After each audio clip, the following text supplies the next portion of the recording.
agradeciendo ante todo la presencia de Enrique Quesada, de Lalo Cuevas, de Astrid, de todos, del querido Mira que anda todo el mundo, de Víctor que siempre nos acompaña, Yola, qué gusto verte. Y hoy tenemos una mecánica muy especial y sobre todo, ¿verdad? Para conmemorar las fiestas, es nuestro último Tequila Time. Estamos cerrando con broche de oro esta noche, es nuestro brindis virtual. Yo desafortunadamente no voy a poder ir a la comida que tanto me gusta ir, que es el próximo sábado. Así es que con mayor interés abrazarlos, desearles que tengan mucha salud sobre todo para ustedes, para su familia. Y tenemos hoy dos sorpresas. La primera es el jovencito del grupo, Andrés Mejía. Yo le pediría a Andrés que explique la primera parte de lo que vamos a ver y la segunda parte está en manos de alguien que habla muy bonito, que a mí me gusta mucho cómo habla él y cómo explica las cosas. No es tanto mi presidente, es mi amigo Gustavo Bolo. Así es que habiendo dicho esto, por favor, Andy, comienza. Qué gusto estar con ustedes una vez más. Ahora sí que tuve la oportunidad del 2020 y 2021 de darles muchas pláticas, contar un poquito de la historia de México. Y hoy vamos a platicar de una muy padre que es las posadas mexicanas y de dónde viene esta tradición tan, pues realmente tan de nosotros, porque sí es una tradición muy mexicana. Realmente lo principal que obviamente se festeja aquí es la Navidad, ¿no? Y es el camino a llegar a la Navidad. ¿Y qué es lo que realmente se festeja en estas fechas? Pues el nacimiento de Jesús, ¿no? Ese es el mensaje al final que tenemos nosotros en las posadas, en la Navidad. Sin embargo, ¿realmente sabemos si Jesús nació el 25 de diciembre? La verdad es que la Biblia no lo dice por ningún lado y eso es porque en esas épocas, bueno, cuando nació Jesús, no se celebraban los cumpleaños, entonces realmente no existe escrito por ningún lado que fue el 25 de diciembre. Sin embargo, cuando el rey Constantino hace el cristianismo la religión oficial de Roma, lo que decide es adoptar varias tradiciones paganas.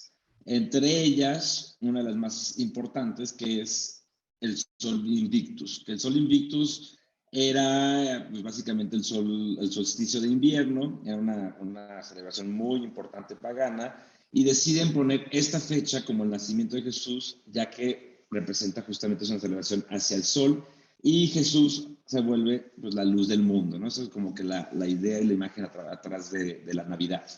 De aquí ya llegamos ahora sí, nos venimos a tierras mexicanas, que es cuando llegan los españoles a conquistar los pueblos mesoamericanos, los mexicas, los mayas, bueno, todos los que estamos acá.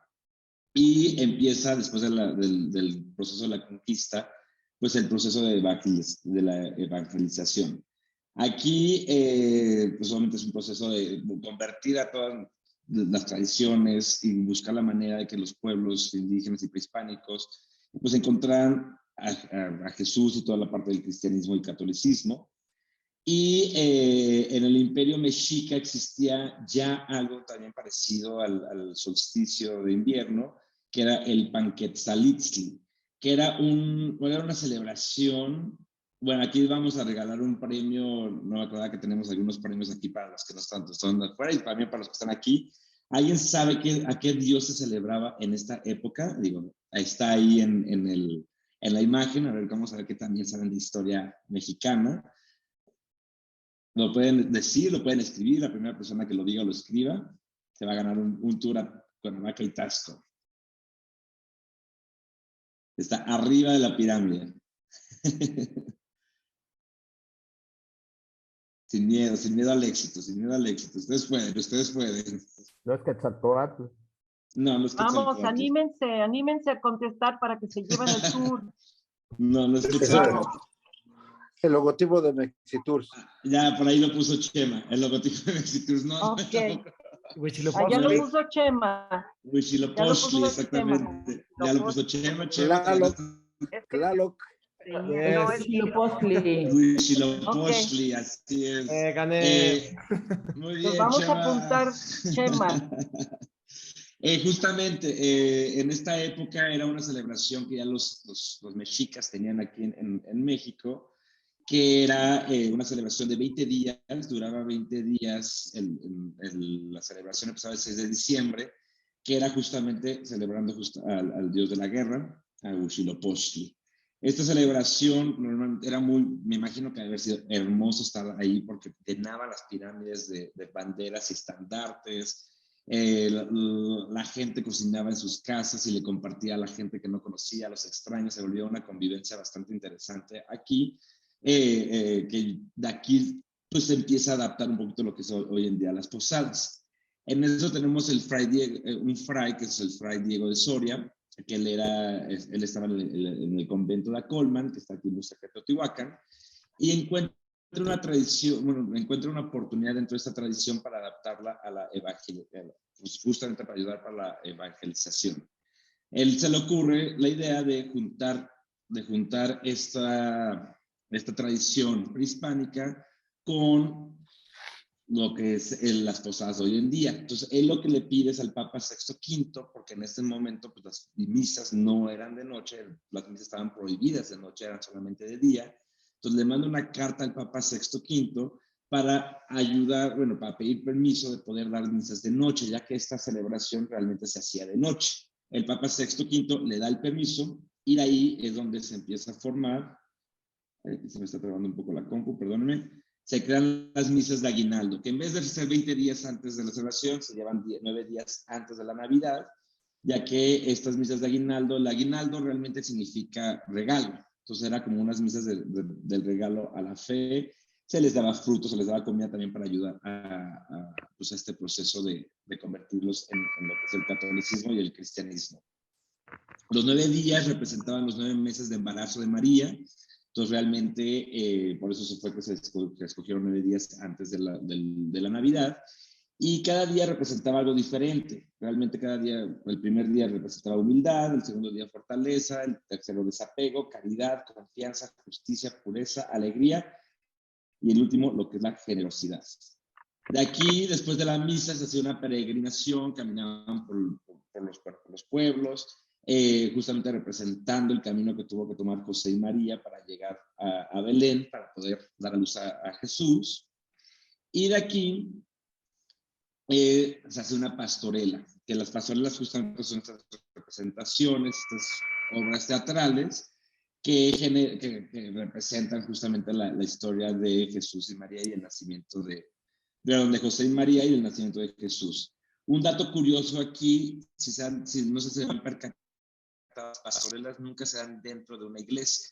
Y eso es porque realmente las pastorelas no están tan bien vistas por la iglesia, porque las pastorelas vienen de una tradición realmente anterior, que era una representación artística de un pastor que quería seducir a una pastora. Entonces, para eso, para la iglesia, más en esas épocas, pues era mal visto, era muy vulgar. Entonces, realmente las pastorelas no se llevan a cabo dentro de las iglesias, siempre se llevan a cabo afuera. De aquí, bueno, ya viene lo que es, realmente aquí empiezan a hacer lo que es toda la cuestión de de las posadas, que es justamente pedir posada. Por eso justamente tenemos el villancico, donde vamos y cantamos, os pido posada, y siempre hay alguien adentro y alguien afuera, que representa justamente a los peregrinos que están pidiendo asilo, pues para que puedan darle a luz al niño Jesús. Y justamente se hace de noche porque el Panquetzaliptli se llevaba a cabo en la noche. Esto era una tradición que realmente se llevaba a cabo en la noche, y también estaban acostumbrados, pues realmente estos pueblos prehispánicos no estaban acostumbrados a entrar a un templo, todo lo hacían desde afuera, ¿no? Todo lo hacían desde el aire libre, desde afuera de los templos, y justamente por eso también se hace toda esta celebración al aire libre, para que hubiera como una conexión un poquito más con las tradiciones prehispánicas, y que fuera más fácil para ellos entender lo que significa el cristianismo y el catolicismo. Bueno, de aquí vamos a entrar ya con algunas de las simbologías, algunas de las tradiciones más características de las posadas, que entre ellas una es la piñata. Entonces aquí quiero que alguien otra vez, con toda confianza, me puedan decir. Aquí el señor Mejía, que ya vi que está conectado, no puede comentar porque pues, él no puede ganarse el Tour a Puebla y Cholula.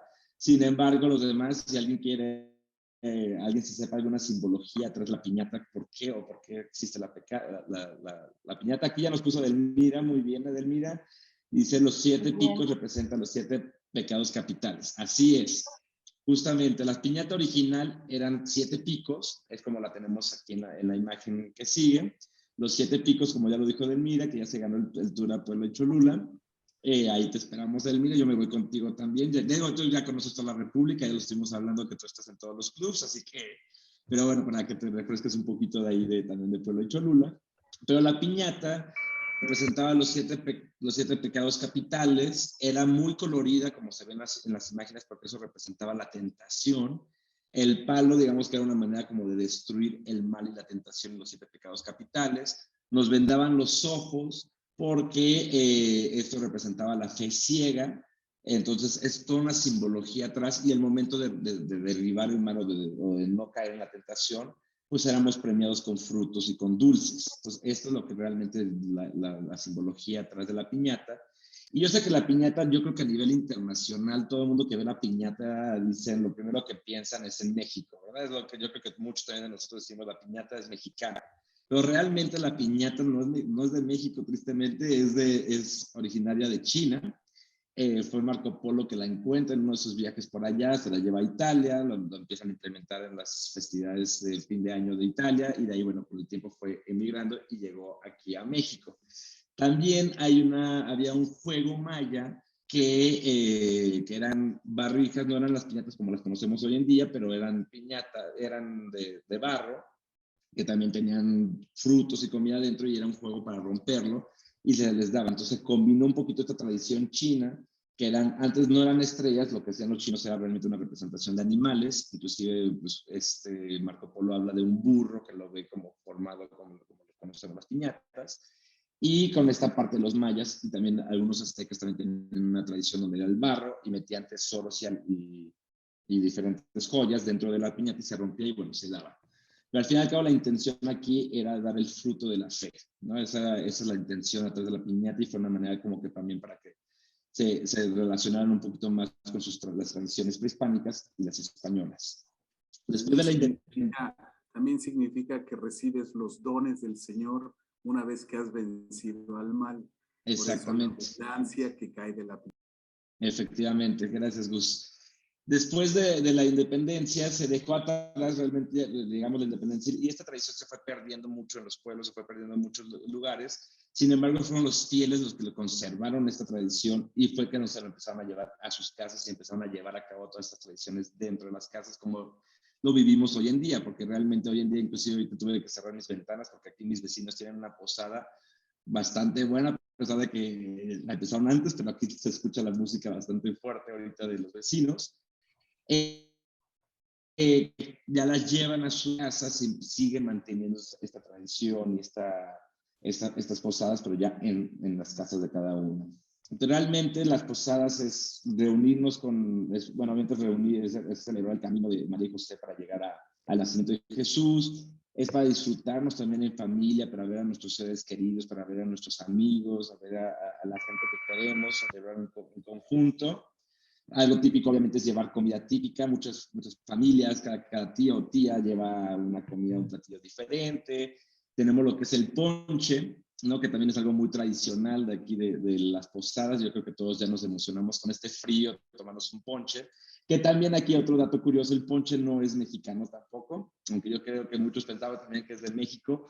Realmente el ponche se origina en la India, y fueron los ingleses que después de la conquista se llevan el ponche y va poco a poco hasta que llega a México. Sin embargo, pues obviamente el ponche aquí en México tiene su toque mexicano, ya que es hecho de agua de Jamaica con piloncillo y bueno, con frutos de la época. Tenemos las luces de Bengala que representan lo que es la estrella de Belén, que también es algo muy característico. Yo creo que todos nos hemos visto en algún momento con las luces de Bengala fuera de nuestras casas, prendiéndolas y viéndolas cómo se prenden, los fuegos pirotécnicos. Entonces, esas son algunas de las tradiciones. Y varios barrios, varios pueblos, todavía a la fecha se reúnen los vecinos y cada quien decide qué prepara, qué hacen, y se siguen juntando, que es algo que la verdad es que es algo muy, muy bonito que se sigue llevando a cabo, a pesar de que han pasado ya muchos años desde la creación de las posadas. Y aquí que les quería contar un dato curioso, porque durante también, hablando ya regresando con los aztecas que por ahí dijeron Quetzalcóatl, justamente en estas fechas también celebraban, había una celebración a Quetzalcóatl, nada más que esta en vez de durar 20 días, duraba 40 días, y también eran en estas épocas. Lo que hacían era agarrar a un esclavo, lo bañaban, lo vestían como el dios, lo alimentaban súper bien, en la noche lo metían a la cárcel, sí lo tenían en cárcel, pero lo alimentaban muy bien. Pero 9 días antes de que fuera sacrificado en honor a Quetzalcóatl, justamente, iban 2 nobles, se humillaban ante este esclavo para explicarle que iba a tener el honor de ser sacrificado en nombre del dios Quetzalcóatl. Y en 1930 el gobierno de México trató de reemplazar a los 3 Reyes Magos y a Santa Claus, que ahorita nos van a contar ya más las historias, Luis nos va a contar un poquito de las historias de Santa Claus, pero en 1930 trataron el gobierno de México reemplazar a los 3 Reyes Magos y a Santa Claus por Quetzalcóatl. Pues imagínense una Navidad, en vez de tener a Santa Claus y a los 3 Reyes Magos, que fuera Quetzalcóatl, en vez de recibir juguetes o recibir dulces, estaríamos recibiendo, yo creo que escudos, penachos y lanzas para defendernos, yo creo. Obviamente no funcionó esta iniciativa del gobierno, pero bueno, fue un dato curioso que les quise aquí agregar a la presentación. Y pues agradecerles solamente por estar aquí. Feliz Navidad a todos los colegas del mundo en nombre de Mexitur y todo el grupo que somos como Lemba Marco Polo Operadores y Lux Incentive. Y un gusto, un saludo a todos y felicidades a Chema y Edelmira por ganarse los premios. Y todavía va a haber un tercer premio, pero ese tercer premio se los va a dar Luz por ahí en la presentación de Santa Claus, que yo estoy muy emocionado de escuchar esa. Muchas felicidades. Excelente presentación. Muchas gracias, Sandy. Buenísimo. Y muchas gracias, Mexitur, familia Mexitur, por los regalos. Y ahora tenemos nuestra segunda parte. Bravo. Gustavo, yo no anticipo nada porque todo era sorpresa. Así es que adelante, Gus, por favor.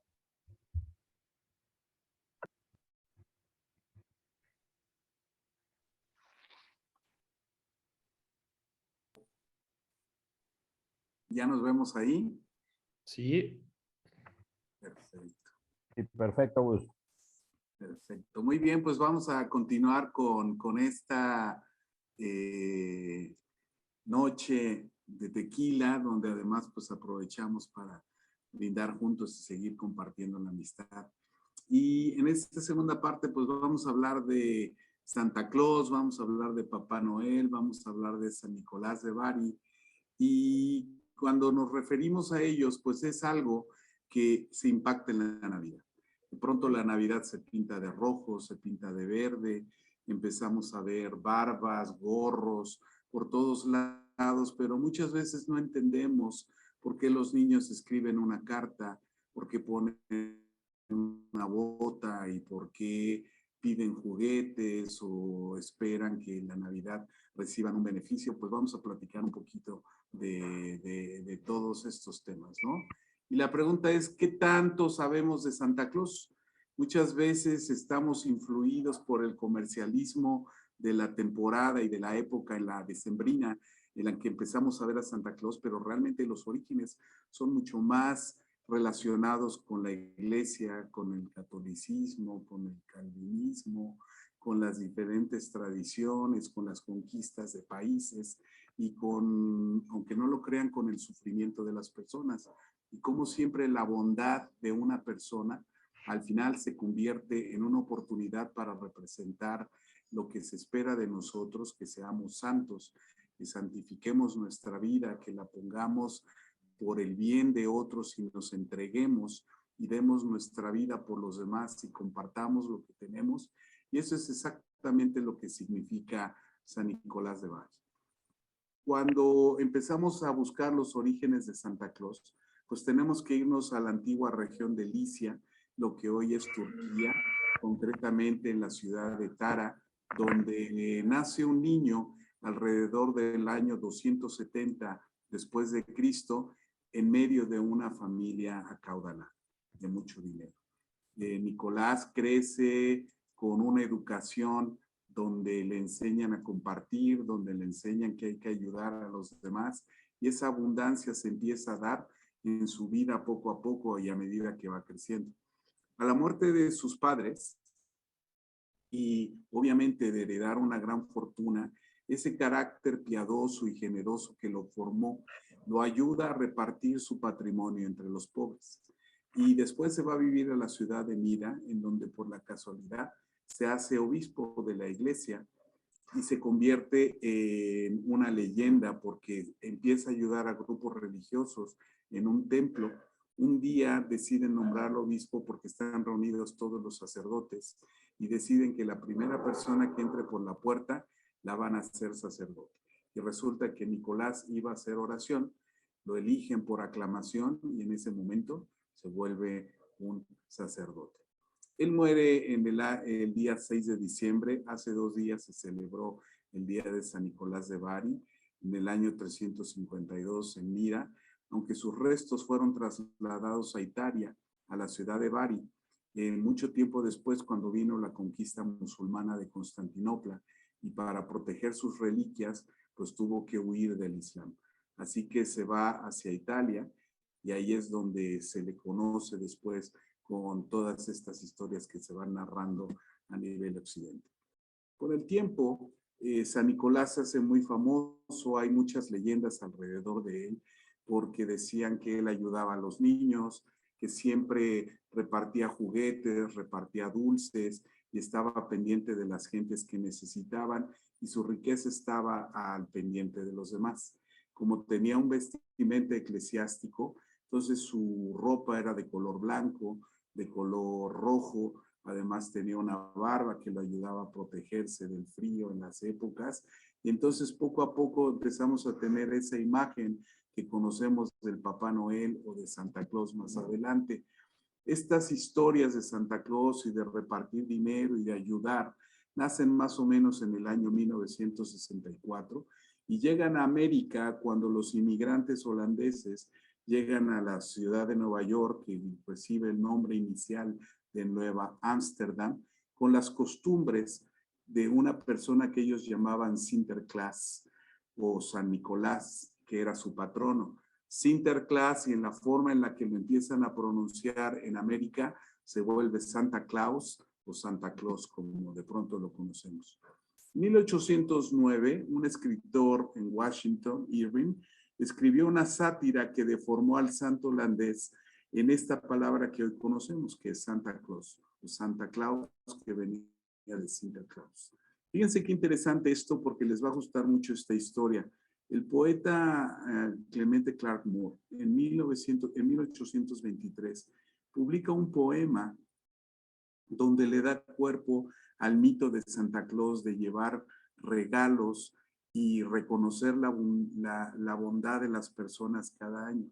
Él escribe a su hija una carta, a su hija Liz, una carta, un tipo de poema donde le dice que le encanta que mientras sus hermanitos, que eran 9, juegan, brincan y hacen de todo, ella se porta bien, se duerme temprano y reconoce que su bondad para ayudar a otras personas va a servir para que el año que venga reciba regalos y pueda compartirlos con otras personas. Así que le pide su papá que cada año le escriba una carta diciéndole qué es lo que quiere. Mucha gente dice que a partir de ahí nacen las cartas a Santa Claus. En 1863 se hacen dibujos a través de un alemán que se llamaba Thomas Klaas, de una imagen que podría ser San Nicolás o Santa Claus o Sinterklaas, que se veía bonachón, que se veía gordito, y se empieza a publicar en el periódico, en las tiras navideñas del Harper's Weekly.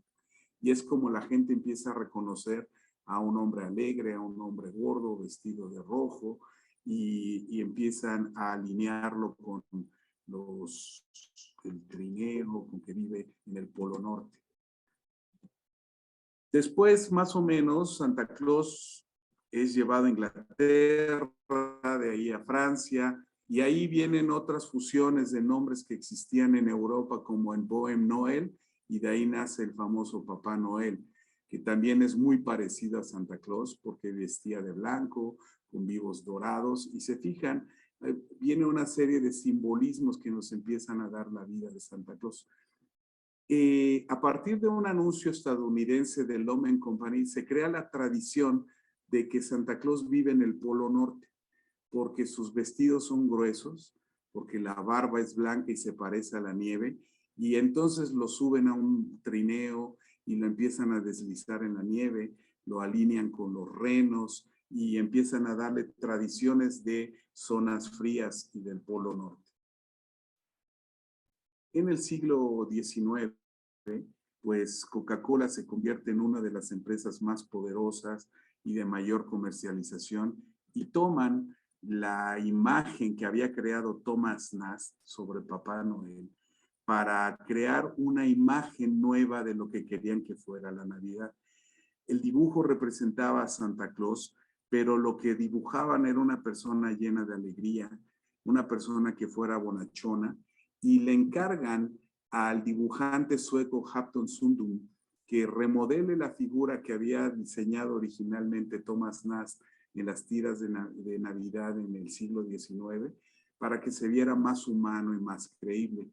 Y lo increíble es que durante su visita a Coca-Cola conoce a una persona que había sido un vendedor y que estaba jubilado y que había ido a recoger su cheque, que se llamaba Lou Prentice, y a partir de esa imagen de Lou, que era gordito, barbudo, con cara roja, es que crean la imagen urbana de lo que hoy conocemos como Santa Claus, que se viste de botas, que se viste de rojo, que tiene un gorro, que tiene las barbas, y que al final retoma muchos de los elementos que traía Santa Claus y el Papá Noel, para poder llevar los regalos y los juguetes, y lo llevan al desfile de Nueva York para que empiece a mostrarse la imagen de Santa Claus. Como pueden ver, hay muchas historias alrededor de ellas. Por ejemplo, una de las, y aquí es donde viene el premio para ustedes, que es una cena para 2 personas en Almara, es ¿cuántos de ustedes colocan una bota de Navidad en su chimenea o junto a su árbol, en sus escaleras? Yo. ¿Quién dijo yo? Yolanda. Yolanda. Bueno, pues ya te ganaste la cena. Ah, mira qué bien. La historia cuenta que San Nicolás, viendo la necesidad de los niños y de las personas, encuentra que hay una familia que era muy pobre, que tenía muchas necesidades, que las hijas pues inclusive se inclinaban hacia la prostitución. Y entonces durante las noches, para ayudar al padre que necesitaba casarlas y sacarlas de esa vida tan difícil, arrojaba por la chimenea monedas de oro. Y coincide que ellas habían dejado sus calcetines colgados junto a la chimenea para que se secaran por la misma nieve y la humedad que adquirían todos los días. Entonces estas monedas caían dentro de las calcetines. Y entonces a partir de ahí nace la tradición de que dejemos las botas o la calceta o los calcetines colgados del árbol de la chimenea, porque ahí es donde van a llegar las bendiciones, donde van a llegar los regalos o donde van a llegar las cosas que nos van a hacer felices, ¿no? Y entonces las niñas, cuando bajaban a encontrar sus calcetines secos, pues las encontraban llenas de monedas de oro. Y ahí nace la tradición de las botas de Navidad con las 3 doncellas. Hay algunas otras tradiciones o leyendas alrededor de San Nicolás, por ejemplo, que él rescató a 3 niños que habían sido muertos para ser consumidos por canibalismo y los volvió a la vida. Ya les dije lo de la historia de las bolsas con las monedas de oro, y por eso dicen que Santa Claus entra por la chimenea o que los regalos llegan por las ventanas, porque ahí era donde caían las monedas de oro. San Nicolás también es muy famoso porque él es el santo de los marineros. Dicen que todos los marineros de Europa, cuando iban a la mar e iban a exploración, se encomendaban a San Nicolás y le decían que San Nicolás te protege. Y en medio de la soledad encontraron una estrella que se llama la estrella de San Nicolás. Entonces, cuando pides un deseo que estás lejos de tu familia o hay una alta marejada, los marinos se encomiendan a San Nicolás para que los proteja. También en Europa, San Nicolás es el patrono de Rusia, es el patrono de Grecia y es el patrono de Turquía. Mucha gente le llama Papá Noel porque siempre lo afilian con amigos, con niños, porque él les repartía dulces, lo afilian con un burrito y que siempre llevaba regalos, y después ese burrito lo convirtieron en trineos que vienen del Polo Norte y que siempre vienen llenos de regalos, y también lo afiliaron que siempre de Navidad, porque era cuando hacía más frío y la gente que no tenía ropa, que no tenía que comer o cenar, recibían las bendiciones de San Nicolás de Bari. En alemán alguna gente le llama San Nikolaus, ¿no? Y también le empezaron a llamar Santa Claus, y de ahí también vienen otros dibujos que tomó el señor Nast y después el otro dibujante que era una barba blanca y que lo veían siempre de rojo y cargando regalos. Así que pues esas son algunas de las historias que conocemos de San Nicolás, de Papá Noel y de Santa Claus.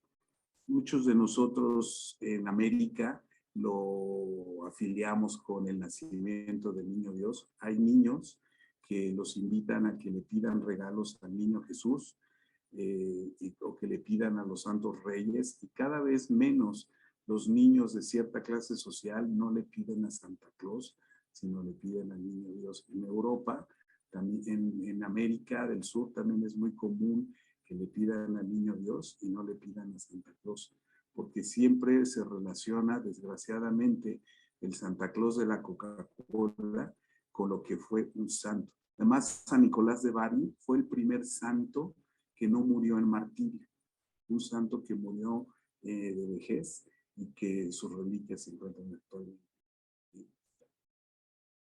Pues espero que nos haya servido y que esta Navidad San Nicolás, Santa Claus, el Niño Dios, sobre todo nos traigan el regalo de la fe, que nos ayude a creer que la vida es buena, que la sociedad puede mejorar y que este México que tanta necesidad tiene de todo, nos vaya mejor.